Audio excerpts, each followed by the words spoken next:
जय माताजी। राम राम सौ मित्रों ने। मित्रों अमारी YouTube channel super Gujarati story में तमारुं हार्दिक स्वागत करीए छीए। मित्रों 5 जून 2026 એટલે 5 જૂનના રોજ વિશ્વ પર્યાવરણ દિવસ તરીકે ઉજવવામાં આવે છે। તો એના વિષય ઉપર આજનો વિડીયો છે। તો શરૂ કરીએ આજનો વિડીયો। પહેલા જાણીએ પર્યાવરણ એટલે શું।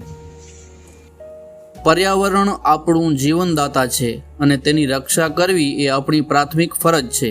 આપણી આસપાસ આવેલા હવા, પાણી, જમીન, વનસ્પતિ અને જીવજંતુઓના આવરણને પર્યાવરણ કહેવાય છે। માનવ જીવન અને સમગ્ર સજીવ સૃષ્ટિનું અસ્તિત્વ સંપૂર્ણપણે પર્યાવરણ પર નિર્ભર છે। પર્યાવરણ શબ્દ બે શબ્દોનો બનેલો છે।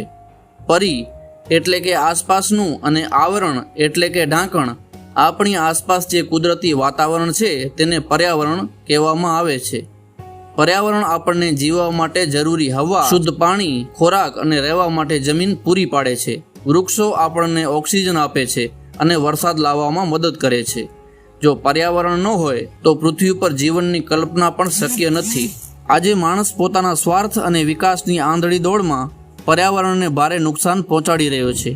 વાહનો અને કારખાનાના ધુમાડાથી હવા ઝેરી બની રહી છે। ફેક્ટરીઓનું કેમિકલ યુક્ત ગંદુ પાણી નદીઓ અને સમુદ્રમાં છોડવામાં આવે છે, જેનાથી જળ પ્રદૂષણ થાય છે। પ્લાસ્ટિકનો વધુ પડતો ઉપયોગ અને કચરો જમીનની ફળદ્રુપતાને નષ્ટ કરે છે। જંગલો કપાવાને કારણે ગ્લોબલ વોર્મિંગ એટલે કે વૈશ્વિક તાપમાનમાં વધારો અને અનિયમિત વરસાદ જેવી ગંભીર સમસ્યાઓ ઊભી થઈ છે। पर्यावरण बचाववाना मुद्दाओ। पर्यावरणने बचाववा माटे आपणे सौए आ पगलां लेवा जोईए। तो कया कया मुद्दा छे एना उपर विशेष चर्चा करीए। पहलो मुद्दो वृक्ष। वृक्षो वावो, पर्यावरण बचावो नाराने सार्थक करी दरेक व्यक्तिए ओछामां ओछुं एक वृक्ष वाववुं जोईए अने तेनो उछेर करवो जोईए। बीजो मुद्दो छे प्लास्टिकनो बहिष्कार। प्लास्टिकनी थैलीओनो उपयोग बंद करी कापड़नी थैलीओ वापरवी जोईए। चौथो मुद्दो छे पाणीनो बचाव।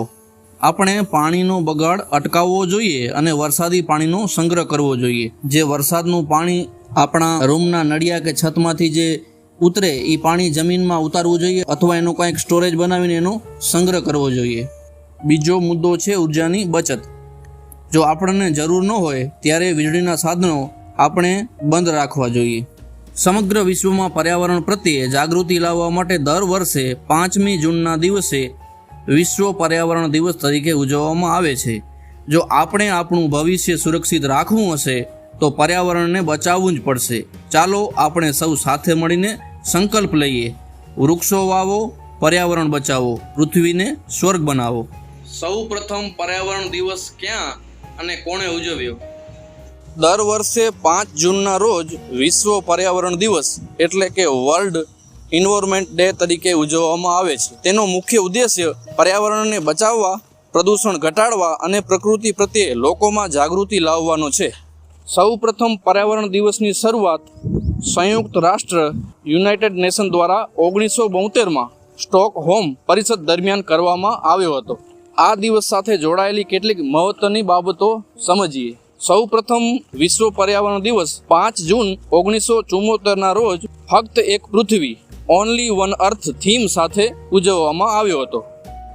તેનો ઉદ્દેશ્ય એ છે કે ગ્લોબલ વોર્મિંગ, પ્લાસ્ટિક પ્રદૂષણ, નિર્વિનીકરણ એટલે કે જંગલોનો નાશ અને ઘટતા જળસ્તર જેવા ગંભીર મુદ્દાઓ પર લોકોનું ધ્યાન દોરવાનું તેનો મુખ્ય ઉદ્દેશ્ય છે।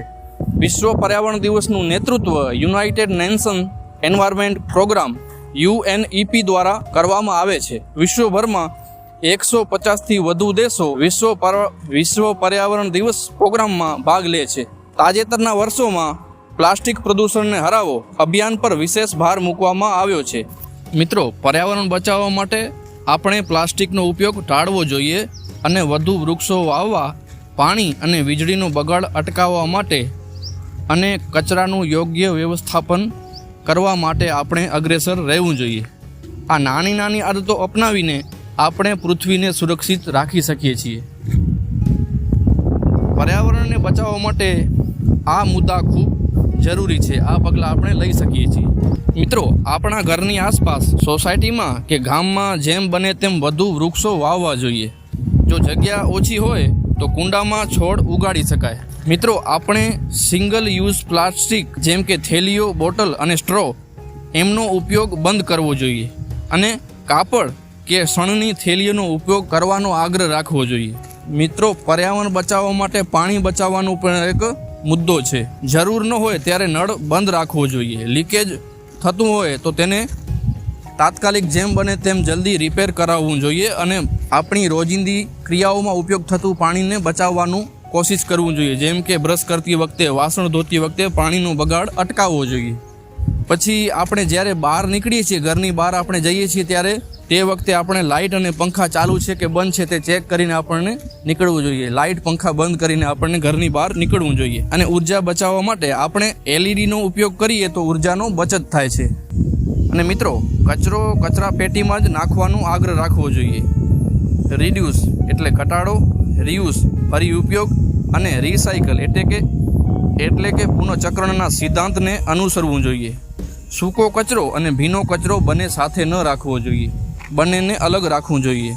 ઘરના કચરા જેમ કે શાકભાજીના છોતરા વગેરેમાંથી સેન્દ્રિય ખાતર બનાવી અને તેનો ઉપયોગ બગીચાને છોડ માટે કરવો જોઈએ.